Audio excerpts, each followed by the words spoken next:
Hey guys, what's up? Zax here. Today we are here with F1 2014 scenario mode. Today we're going to be going through the very easy challenges, and if you guys enjoyed this video, just let me know with the comment and also maybe a like whether you'd like to see the very hard difficulty, because we have access to the easiest and the most hardest difficulties on scenario mode. So I thought I'll start with the easiest, and if you guys want to see the hardest, just let me know with a comment and also a like. Let's just say if we get to 250 likes on the video, I'll upload a video with all of the scenarios from the very hard difficulty. There you go. That's just a good challenge for you guys if you really want to see more of this scenario mode. So here we are in Australia as Lewis Hamilton, and we've got just under 2 laps to try and get past Vettel here. And as I said, this is very easy. This is the easiest difficulty of scenario modes you can get, and obviously it should be pretty easy at the end of the day. Vettel going pretty slowly here, and honestly it should be pretty easy to get past him. But the thing about this is I can easily get past him, but it's not doing anything stupid afterwards. I'm sort of a bit prone to going and crashing and doing some silly things after I know I've sort of got it done in a way. So let's just try and not do that. But fortunately, let's just get ahead to the end because nothing really happened. We managed to pull out a good gap on Vettel there, and we're going to manage to complete the scenario, which is good. And I'm not too sure what you can do in terms of the medals, because I got a bronze medal for this. I'm not too sure whether you can do sort of harder of the very easy, if that makes any sense, or whether you can just get bronze as the maximum very easy mode. I'm not too sure what's happening with that. I didn't really experiment. You can see there I've got the bronze medal though. Let's move on to the next challenge, which was in Spain. This is representing the sort of challenge of 2012, the Spanish Grand Prix. Maldonado winning the Spanish Grand Prix for Williams, and with Alonso chasing down. So that's the challenge here today, to win in the Williams, and I got Alonso obviously chasing us down. So we've got just under 3 laps to do it, and I'm not too sure what I'm doing here, but as I said, I'm prone to some silly moments, and I've got a 1.5 second gap here to Alonso, but if I go and throw it into a gravel pit, then all that time's gone and I'm like 5 seconds behind. So I've just got to be a bit sensible here. Alonso's behind us, but at the end of the day, he didn't pose much of a threat. We just kept going around the track. We managed to pull up a really good gap. I'm still never any good at Spain, or the last couple of turns there. I don't know why. I'm just so bad at Spain at the end of the day, which is unfortunate, but we managed to complete the challenge, which is good. That's up and across the line.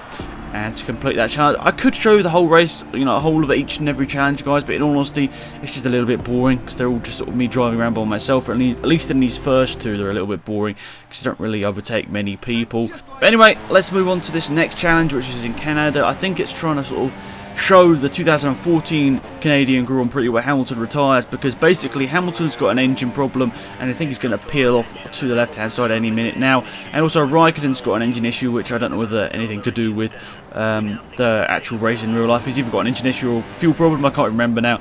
But here we are, we're quite up to the back of Raikkonen as well, so we're just trying to get around him. And obviously, as I said guys, very easy difficulty. I think we're sort of expecting me to complete these challenges, but this one wasn't actually too easy, because Raikkonen he didn't make it too easy there. He braked a little bit early there. He's also on the slower tyres, so it really doesn't make it too much of a challenge. So we'll just skip ahead to the end here. We pulled out a good 5 second gap over Raikkonen here. So a good, fun challenge, especially I think these challenges would be very good if you've just got into the game and you want to just sort of challenge yourself to some real life scenarios. This is one of the best things you can go and just hop into, because the AI aren't very hard, but it's also a little bit of fun. You can sort of recognise the scenarios from real life, and I think if you've just got the game, very easy scenario mode, it can be very good for you. But for someone that's had all of the F1 games, and I'm not saying I'm good or anything, but I've played enough of these Formula 1 games to sort of be good enough to beat these AI. So moving on to the next challenge, which was a little bit more challenging in a way, because wet conditions, and I haven't really driven in wet conditions an awful lot in this game, so really it was a bit more of a challenge for me. I'm not really knowing where the braking points are and everything. I'm not sure how the car's going to respond to certain parts of the track, but basically this challenge is to recover from a mistake as Rosberg and go and get the win. I'm not too sure what that's really to do with, but I'm not sure whether all of these scenarios are real life scenarios or some of them are just made up scenarios. I don't know, but I think 3 of the scenarios in this are real life scenarios, and 2 of them I either don't know whether they're real life or just forgot. But yeah, so that's that. So we've got to overtake 2 cars here, both of the Red Bulls going a little bit too fast into this corner here, but managed to just about get it steered in. The Mercedes is just such a good car that you can just throw it into a corner and sometimes and it will just somehow stick. You're like, how on earth is this car sticking to the ground, even in conditions like this? But the Mercedes is just really fast, as it is in real life. It's very grippy, very fast in a straight line as well. And I think the only car really that can sort of compare to it in just sort of actual driving wise is the Red Bull.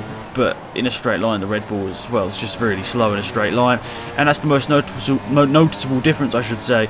But definitely in this game, Red Bull are closer than they are in real life, which I think is good in a way, because it's not like Mercedes are going to win every race. That might be a bit more of a surprising result where Red Bull might win on legit pace.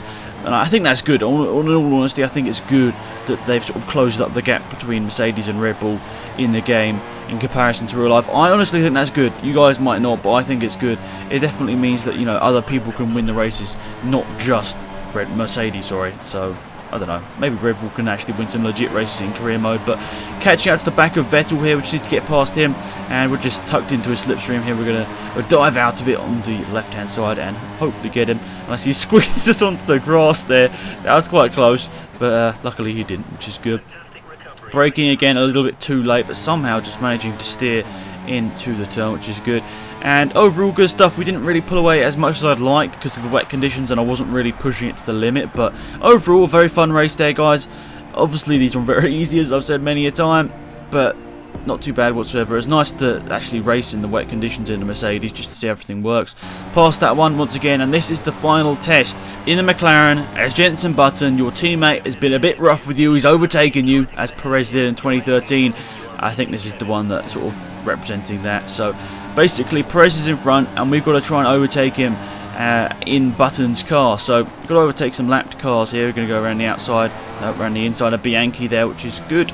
And it's nice to see the AI when they get that blue flag, they do a very good job actually moving out of the way this year. Last year they're a little bit panicky, but this year they did a pretty good job. We'll see again on Kobayashi here. Just pulls to the right hand side, no dramas. He knew I was there for a couple of seconds before I was right behind him, so that's a good job there from Codemasters to make the blue flag and the AI and everything just working so much smoother, and it's nice to see that. But we're closing up here on Magnussen and breaking into turn one. Good stuff there, getting a little bit sideways, but not too bad whatsoever. But Magnussen, well, I've got to say in real life he's had a pretty impressive season. I don't know whether you guys have agreed with me or not, but in the recent couple of races except from Japan, I think he's actually had a really good season. He really has been coming on strong. I mean, obviously he's had a couple of penalties, but overall I think his driving has been really, really good. And I hope they do keep him for next year, alongside whoever they decide to put in that McLaren Mercedes car. So there we are, down the inside, got Magnussen, which is good, and that's put us to P6, sliding all over the place, but luckily no dramas. We pulled out a decent gap here. I think this might have been my most successful challenge. I just was on it after I had got past them there, so that's good. Completed that challenge. It's all of the easy, or the very easy difficulties I should say, or scenario modes I should say. Well, I'm messing it all up at the end. All of the very easy scenarios completed there, and we get some good points. That's good. Bronze obviously achieved. So we've completed all the very easy there, guys, and as I said, if this video can hit 250 likes, I know it's a big ask, but if you want to see more of the scenario mode on the hard difficulties, just hit that like button, let me know in the comment section, and we'll get that recorded for you guys. 5 of them there. You can see Cloudburst, the Alarmo, interesting, Fly by Night, and the Flying Fin. They are the 5 scenarios in hard, so we don't have easy or medium unlocked for us. I'm guessing that's something to do with the tracks that are in those 2 scenarios difficulties. So that's it, guys. Thanks for watching. Remember to hit like if you want to see more. But thanks for watching again. I really appreciate it. It's been Alex Mad here. Goodbye.